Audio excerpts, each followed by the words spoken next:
सर्दी में काम आने वाले मुफीद टोटके। सर्द मौसम में गर्म दूध में हल्दी, चुटकी भर नमक और गुड़ मिलाकर बच्चों को पिलाएं। इससे नज़ला, ज़ुकाम, खांसी और सांस लेने में तकलीफ़ से राहत मिल जाएगी।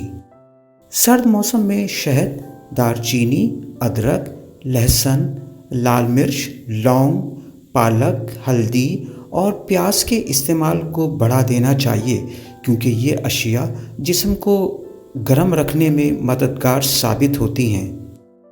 सर्द मौसम जिल्द को मुतासिर करता है। होंठ फटना शुरू हो जाते हैं। होंठों को फटने से बचाने और नरम मुलायम बनाने के लिए देसी मोम में लीमू का रस मिलाकर लगाएं। रोगन बादाम में शहद मिलाकर लगाने से होंठ सर्दी के असरात से महफूज रहते हैं। सर्दी के मौसम में अदरक का इस्तेमाल बेहद फ़ायदेमंद है, क्योंकि अदरक नज़ला, खांसी, गले के दर्द जैसे मौसमी बीमारियों से महफूज रखता है। अदरक के चंद टुकड़े उबले हुए पानी में डालकर पीना खांसी और गले की सूजन में आराम दिला सकता है।